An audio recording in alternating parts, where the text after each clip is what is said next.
Just recently, I have been able to get a hold of pretty much every leak in Sun and Moon. I've got the sprites, I found the stats, the base stats of every Pokemon. I found their level up movesets, their tutor movesets. Well, I shouldn't say that. I found everything but their tutor movesets, because that's the last thing to be revealed, is whether or not there will be tutors. So you never know. Maybe knockoff is going to suddenly become rare and only on transferred mons like Defog is, because there may not be move tutors in Sun and Moon. But anyway, we're going to get to the topic on hand.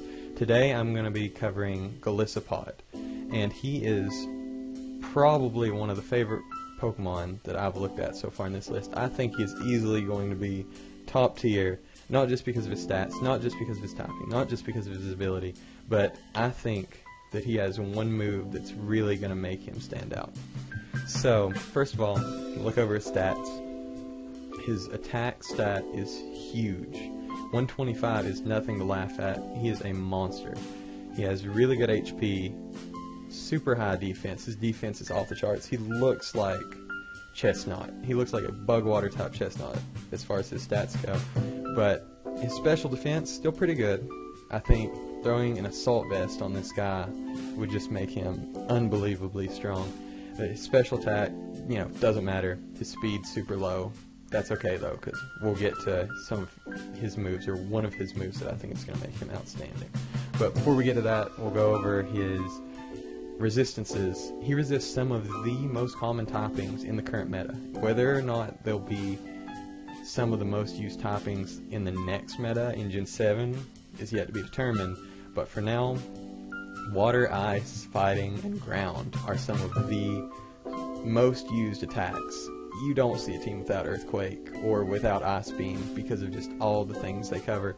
He can switch in on them, no problem. And then he's weak to rocks, so that's probably his biggest weakness, I would say, because I'm sure that Stealth Rocks are still going to have a huge presence in the Gen 7 metagame, and I'm sure that he will suffer slightly from that. He's also weak to electric, so he can't be switching in on volt switches, and he's weak to flying, but without Talonflame having priority Brave Birds anymore, unless it's at full health, spoiler, it's going to be a lot less of a problem. So we're going to go ahead and go into the set I made for him.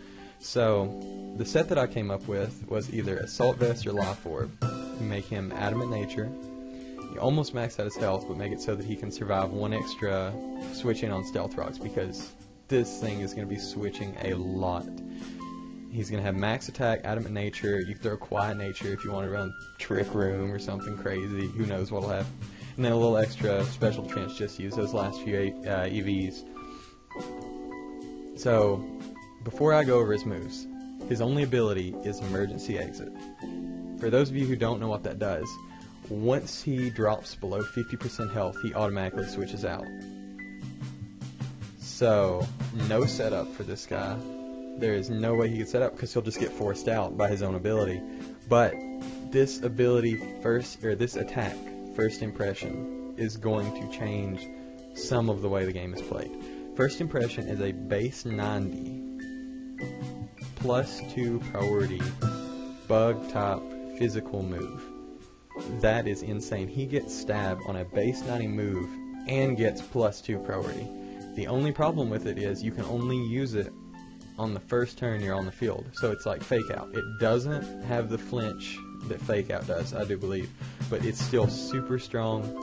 And something with 125 base attack getting priority is mind-blowing. This guy is going to be a monster. I mean, you could probably run Choice Band and then just constantly switch him in and out, but I don't know, it's just so crazy. For his other moves, I put down Liquidation, which is another new move. It's base 85 physical water, and what it does is it has a chance to lower your opponent's defense, but it's 100% accurate, and it's stronger, if I'm not mistaken, than Razor Shell, so it is going to be really good on him. It'll probably be his other main stab.